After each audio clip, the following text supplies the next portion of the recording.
देश में 24 घंटे में उपराष्ट्रपति का इस्तीफा लिया जाता है क्योंकि आपके बात मानते नहीं।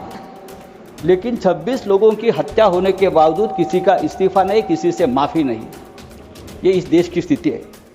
हमारे आदरणीय प्रधानमंत्री अपने आप को ईश्वर क्या, तो क्या ये आतंकवादी पहलगांव में घुसकर 26 लोगों को मारने आने वाले हैं?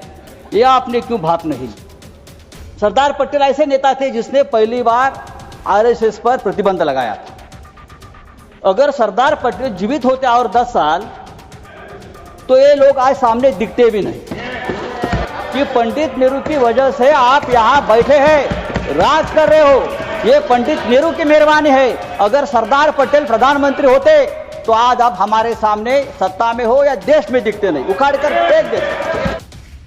संजय राउत जी, यू हैव 4 मिनट्स, 4 मिनट है। बाप रे, बहुत दिया सर, इतना मत दीजिए, बहुत दिया। 16 घंटा चर्चा है और 4 मिनट दे रहे हो आप। आपके पार्टी को जितना दिया आपने लिया होगा। पार्टी की बात छोड़ो, आपने मेरा दे रहे हैं सर। मैं बहुत संक्षिप्त में अपनी बात रखूंगा जी। पहलगांव में 26 लोगों की हत्या हो गई, कैसे? अब तक सरकार नहीं बता पा रही। पूरा कश्मीर गृह मंत्रालय के अधीन है। 370 हटाने के बाद कश्मीर को केंद्र शासित प्रदेश बना दिया। वहाँ की पुलिस गृह मंत्रालय का आदेश का पालन करती है। पूरे कश्मीर में आर्म फोर्स एक्ट लगा दिया है। वहाँ के गवर्नर भी आपके हैं, बहुत मजबूत आदमी है। फिर भी हमला हुआ और हमलावर निकल गए। गवर्नर ने भी अपनी चूक मान्य की है कि ये चूक हो गई है, सुरक्षा में चूक हो गई है। अगर सुरक्षा में चूक हो गई है, 26 लोग मारे गए हैं, सिंदूर उजाड़ दिया है 26 हमारे माता भगिनों का, तो उसकी जिम्मेदारी कौन लेगा और इस्तीफा कौन देगा? जिम्मेदारी लेकर पंडित नेहरू देंगे? नहीं, पंडित नेहरू देंगे या प्रेसिडेंट ट्रंप देंगे या जेडी वांस देंगे? कौन देंगे? इस्तीफा देश के गृह मंत्री ने देना चाहिए, ये उनकी जिम्मेदारी है सर। इस देश में 24 घंटे में उपराष्ट्रपति का इस्तीफा लिया जाता है क्योंकि आपके बात मानते नहीं। लेकिन 26 लोगों की हत्या होने के बावजूद किसी का इस्तीफा नहीं, किसी से माफी नहीं। ये इस देश की स्थिति है।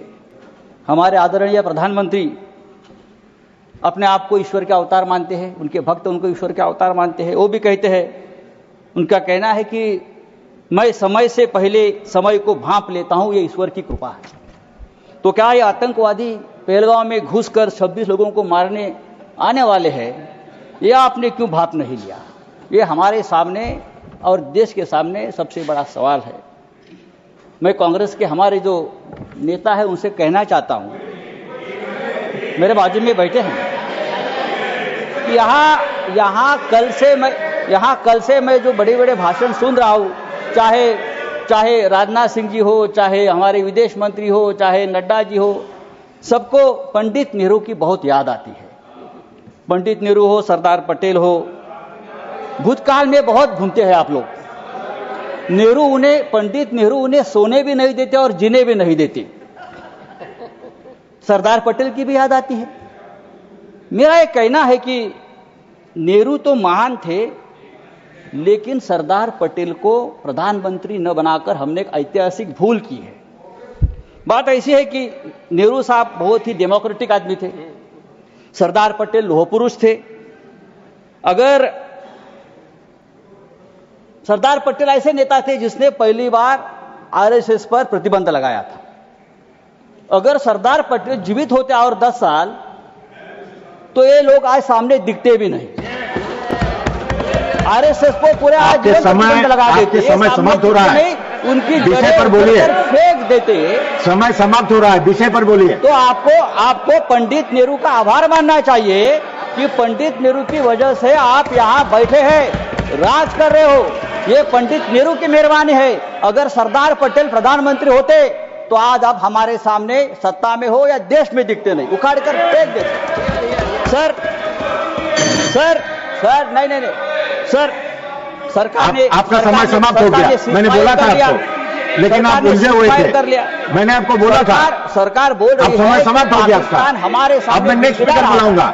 पाकिस्तान हमारे सामने गिड़गिड़ा रहा था, हाथ जोड़कर हमसे रिक्वेस्ट कर रहा था कि सीजफायर कर लीजिए, युद्ध विराम कर लीजिए। अगर युद्ध विराम किया है तो युद्ध विराम के बदले में हमको क्या मिला? आप मुझे बताइए। बात तो पीओके पर होनी थी, क्या पीओके मिला? समाप्त कीजिए। धन्यवाद। कम से कम जो कुलभूषण जाधव 15 साल से उस जेल में तड़प रहा है भारत का, उसको तो छुड़ाना चाहिए था।